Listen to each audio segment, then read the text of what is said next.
Monaco a une bonne équipe, il y a une certaine continuité, il y a une force offensive certaine. On rappelle que notamment des joueurs comme Ben Yedder, Voland sont toujours là, qu'il y a également Myron Boadou sur lequel on peut espérer peut-être enfin que l'adaptation se soit faite, l'arrivée d'Embolo notamment. Quelles sont les raisons d'y croire quand on est supporter monégasque? Eh bien déjà Philippe Clément qui entame sa première saison pleine avec l'AS Monaco, une préparation complète qui a été programmée un petit peu plus tôt que lors des précédentes années, avec un groupe qui a peu bougé, on l'a dit, on s'inscrit dans la continuité. Alors certes, Aurélien Tchouaméni est parti, mais le reste de l'effectif est là. Minamino et Brel Mbolo sont arrivés, ce sont tout de même bien deux joueurs qui ont des références au niveau européen, qui apportent une grosse concurrence, très grosse concurrence devant. Le leader de cette attaque, c'est bien évidemment Wissam Ben Yedder qui est toujours là, auteur de 25 buts la saison passée. Il est plus en forme que jamais. Philippe Clément mettait en avant notamment sa mentalité et le fait que désormais à l'entraînement, il se donnait encore plus à 100% qu'auparavant. Et puis les talents qui se sont révélés ces derniers mois vont pouvoir confirmer, voire peut-être exploser. Et il y en a du talent. Il y a des Badiachil, des Vanderson, Caio Henrique, Sofiane Diop ou encore Golovin pour ne citer que. Effectivement, il y a du beau monde, messieurs, par rapport à ce que l'on sait de Monaco et par rapport à ce qu'on a vu aussi peut-être lors du match face au PSV.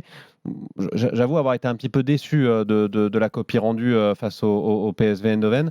Ouais, c'était décevant, mais c'était quand même un gros match qu'ils auraient mérité de gagner. Je dirais de peu, ils auraient pu l'emporter. Ça barre à la fin. Moi, je pense que sur la Ligue 1, je pense que leur préparation précoce et leur effectif que vous venez d'évoquer les fait d'eux quand même un concurrent pour le Paris Saint-Germain. Ça a toujours été une équipe qui finissait bien ses saisons, mais qui avait parfois du mal. Comme tu l'as dit, Clément l'a fait une saison complète, va faire sa première saison entière. Moi, j'y crois beaucoup. J'ai envie de dire presque, peut-être encore plus, si ça venait à mal se passer en Ligue des Champions et s'il n'avait pas à jouer la Ligue des Champions derrière, en phase de groupe. Mais bon, ça on verra. Mais en tout cas, parce qu'il pourrait encore se renforcer. Le seul gros point d'interrogation pour moi, c'est le remplacement de Tchouaméni. C'est-à-dire que ce qu'on a vu là, dans le match contre le PSV, finalement, c'est ni plus ni moins que si tu avais eu Tchouaméni dans ce match-là, t'aurais gagné le match avec quelques buts d'écart. Au moins, t'aurais gagné. Un ou deux. Justement, Maxime, on en parlait en préparant cette émission. On a la sensation que Monaco attend de savoir s'ils vont se qualifier en Ligue des Champions pour remplacer Tchouaméni. Est-ce que c'est pas un calcul un peu dangereux? C'est une question qu'on se pose chaque année avec les clubs qui sont en tour préliminaire. Moi, j'ai tendance à croire qu'il vaut mieux recruter pour se qualifier plutôt qu'attendre de savoir si on est qualifié pour recruter. Mais tu fais comment si tu ne te qualifies pas, que tu as fait ton budget en cas de qualification? Tu as une bonne équipe pour la Ligue 1. Là dans l'os. Ah, mais financièrement, tu fais comment avec la DNCG? Ouais, mais tu joues le titre. T'es Monaco. Là, t'es Monaco. Il y a des réalités économiques. On va pas écraser une larme pour le budget de Monaco. Ouais. Ouais, mais d'un point de vue économique, tout de même, il y a eu, alors certes, cette vente de Tchouaméni qui a pu être anticipée quand même. Ça fait de nombreux mois qu'on savait qu'il partait. Il y a eu la prolongation de Kylian Mbappé aussi, donc je pense que les caisses ont été bien remplies. C'est vrai que c'est dommage d'attendre. En tout cas, les supporters monégasques sont un petit peu agacés de voir cette stratégie. On aurait pu se renforcer pour maximiser ses chances d'aller en Ligue des Champions. Finalement, on attend. Donc certes, il y a un renfort qui est attendu. Il y a même un renfort qui est attendu aussi derrière pour apporter un peu de concurrence à Badiachil, Lizazi et Maripane. Ah bah On parle notamment de Malang Sarr qui est pressenti pour retourner sur la Côte d'Azur.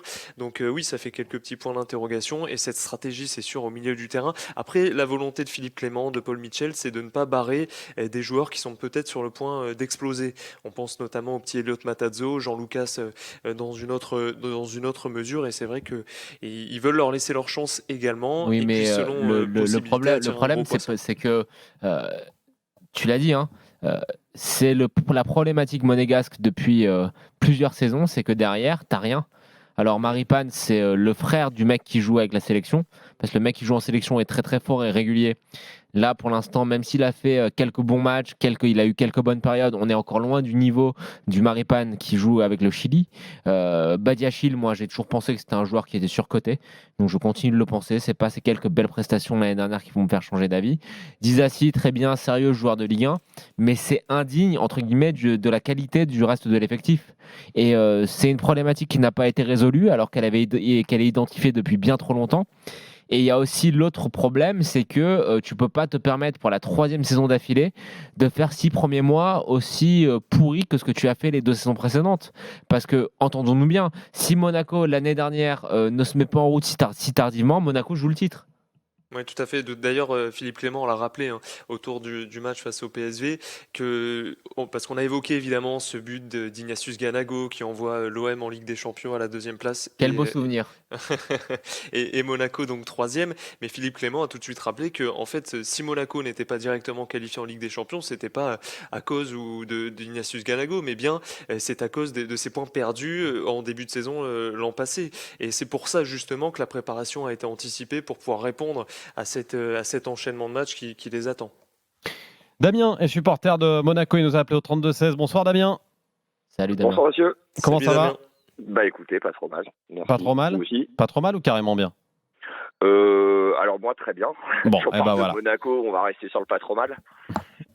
Quelle Voilà. est ton optique là pour cette équipe de Monaco? C'est le 3 ou 4e budget de Ligue 1 cette saison. Il y a quand même des motifs d'espoir. Il y a une ligne offensive qui fait plutôt peur. Une ligne défensive qui peut aussi inquiéter, mais dans l'autre sens. J'ai entendu un petit peu ce qui se disait. Alors il y a du vrai qui s'est dit. Moi je suis assez d'accord pour quand même relever à mon sens un problème de recrutement et qui n'est pas de la première, enfin de cette année. Le problème on le voit et on l'a vu aussi l'année dernière. Je pense qu'effectivement il y a eu un mauvais recrutement ciblé déjà l'année dernière qui aurait dû être des joueurs majeurs de cette année. J'en veux pour preuve, j'ai entendu parler de Jean Lucas, alors pour moi qui est une erreur de casting. Cette année, on aurait dû avoir ce gars-là au moins en attendant le remplaçant de Tchouaméni parce que ça manque cruellement, ça c'est certain. Et je pense que Matadzo, le costume est trop grand pour lui tout de suite maintenant. Que maintenant ça soit un joueur qui ait plus de temps de jeu cette année qu'il n'en a eu l'année dernière, c'est une chose. Mais je pense qu'il manque très clairement un poids lourd au milieu de terrain et ça s'est vu contre le PSV Eindhoven mercredi. Je pense que c'était flagrant. J'ai entendu qu'effectivement, à mon sens, il y a un gros problème derrière et c'est pas que de cette année et aucune arrivée dans l'axe. Moi, C'est dans l'axe le problème parce que Vanderson et Caio Henrique donnent plutôt satisfaction. Non, ça, le côté c'est intéressant. Après, on a vu la différence entre mettre Jacobs titulaire ou Caio Henrique en forme titulaire. On voit la différence des joueurs quand même. C'est un bon joueur de Ligue 1. Maintenant, c'est pas un joueur qui a un niveau extraordinaire, l'ami Jacob. Il fait ce qu'il peut, comme il peut. Mais effectivement, pour moi, le problème est majeur dans l'axe. Dizazi, moi, je sais pas ce qu'on me fait de ce joueur-là, mais personnellement, je trouve que c'est une erreur de casting. Le niveau est moyennasse. Maripane, c'est 20 millions d'euros d'investissement pour un mec qui est somme toute moyen. Badiachil est le seul à peu près, je dirais, joueur correct et encore en devenir. Il sera capable d'avoir des trous d'air encore dans une saison et je pense qu'il aurait fallu un taulier, un leader. Damien, je suis d'accord avec toi sur la nécessité d'un leader, mais est-ce que tu peux nous parler un peu de Matsima peut-être C'est pareil, c'est l'académie. Alors l'académie, le problème à Monaco, on sait qu'il y a des joueurs de qualité qui peuvent sortir et généralement, ces dernières années qu'on a plutôt vu éclore ailleurs que chez nous. C'est un petit peu la problématique, je pense, et c'est très bien ce que j'ai entendu notamment de redonner un sens à notre centre de formation. Le problème, c'est que c'est pareil, vous ne pouvez pas balancer un Maxima sur des matchs d'une telle importance, niveau Ligue des Champions ou autre. Et que vous pouvez le faire rentrer dans une rotation, oui, bien sûr. Je pense qu'il aurait été utile, par exemple, de prêter ce genre de profil, que ça s'aguerrisse en faisant une année complète dans un club de Ligue 1 et que par la suite, on voit si c'est un joueur qui peut effectivement renforcer. Et ça, je trouve que Monaco le fait très mal. Je prends l'exemple de Romain Fèvre, qui était plutôt un joueur majeur de l'équipe réserve, a jamais eu sa chance en équipe première. On l'a vendu de queue de cerise à Brest et on a vu le résultat derrière. Et j'aurais pu en citer d'autres avant, les Abdou Diallo et autres. Donc, je trouve très bien qu'on redonne je dirais l'image de notre centre de formation parce qu'il y a des joueurs de qualité. Maintenant, faut-il qu'on leur donne des chances, mais pas n'importe comment. C'est vrai. Et là, je pense qu'à Monaco, le recrutement, on a trop de joueurs moyens depuis 2-3 ans qui sont arrivés. Alors cette année, quand j'ai vu arriver Minamino, je pense que c'est une recrue de qualité qui va faire du bien. Et je ne vais pas le juger sur le match d'Eindhoven. Parce que s'il nous met son occasion face au but en début de deuxième mi-temps, on ne serait pas en train de parler d'un match de merde avec un match nul.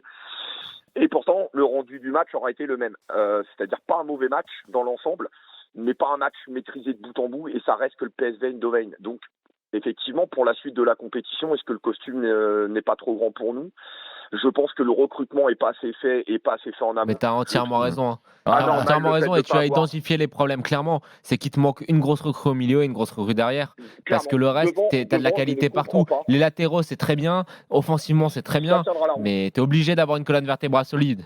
Après, il y a beaucoup d'attentes qui sont. On attend beaucoup de Benoît Badiachil, quand même. Il a que 21 ans. Les gars. Ouais, il a que 21 ans. Il approche la centaine de matchs en Ligue 1. C'est à lui aussi de prendre une autre dimension et d'être vraiment le taulier peut-être de cette défense. C'est quoi cette hype autour de Badiachil ? J'aimerais bien comprendre. Oui, moi je suis un peu d'accord avec toi. J'ai toujours trouvé que c'était un défenseur assez moyen. Et puis la chance, il l'a eu pour le coup. Il y a une centaine de matchs en Ligue 1. Tu sais, toi qui supportes Saint-Étienne, Tim, par exemple, l'impression que nous avait laissé Fofana ou Saliba à Saint-Étienne, qui était très jeune aussi, Badiachil, il n'a pas laissé 20% de cette impression-là. Non. En tout cas, au club, on compte sur lui. Messieurs, en même temps, alors après... Et des conneries, il en a fait, des cagades, des boulettes. On peut aimer ou ne pas aimer, un joueur, il n'y a pas de problème. Mais après, je pense que quand vous avez autant de clubs qui, depuis quelques années, sont derrière lui, alors après, n'ont pas été jusqu'à mettre 50 millions, et j'ai envie de vous dire tant mieux pour nous. Mais quand vous avez autant de clubs étrangers qui sont dessus et pas des moindres, on peut pas dire que le mec est dénué de qualité. Il a après, un bon agent. Qu'il soit pas arrivé à maturité, c'est un fait. Mais des conneries... je dirais que c'est là je le veux aussi. Voilà. Alors après, il faut accepter que clairement. Wesley Fofana faisait pas ce genre de bêtises. Il en a fait aussi. Saliba, non. pareil. Saliba, la première saison, quand il est prêté à Nice, là, je suis. À Nice, ok, mais à Saint-Étienne, quand il commente, très rarement. Mais c'est pareil. Vous savez très bien que le football, c'est où vous êtes dépendant aussi des joueurs avec qui vous jouez à côté. Écoute, moi, je vais te dire, je pense que Badiachil a un très bon agent et qu'il va finir. Là, j'ai cru comprendre que c'était Séville qui était sur lui. Oui, Séville, c'est un club qui est à sa mesure, c'est-à-dire un club qui peut prendre des joueurs moyens de Ligue 1. Je pense que Monaco n'est pas prêt à le perdre et là, vu l'effectif qui est à notre disposition, et ça montre bien la faiblesse de notre effectif derrière, c'est que Badiachil, c'est quasiment votre meilleur mec. Dans l'axe, vous n'allez pas vous trouver beaucoup mieux. Vous pouvez me parler de Maripane ou de Dizazi, je vois pas pourquoi c'est mieux. Dizazi, c'est mieux. Ça me paraît mieux. Ça me paraît plus solide. Moi, j'en ai un autre. Moi, personnellement, je trouve qu'il fait beaucoup d'erreurs. Il nous a coûté énormément de buts depuis qu'il est là. Alors, si vous me parlez des erreurs de Badiachil, on peut en parler de celles de Dizazi. C'est vrai aussi. C'est pas mal pour la Ligue 1. Maintenant, je suis désolé, pour un club du standing de Monaco, quand on joue et qu'on veut jouer régulièrement le podium et donc les Ligues des Champions, c'est pas des mecs comme ça qui vont vous faire avoir les parcours. Mais de toute façon, à Monaco, je crois qu'on a toujours eu un petit problème derrière, parce que même l'année où on a cette équipe extraordinaire avec les Falcao, les Bernardo Silva, quand vous regardez, on a joué quand même et on a été gagnant avec Gemerson, Glick. Voilà, il n'y a qu'à Monaco qu'on peut voir ça. Glick qui a eu quand même de belles saisons. Oui.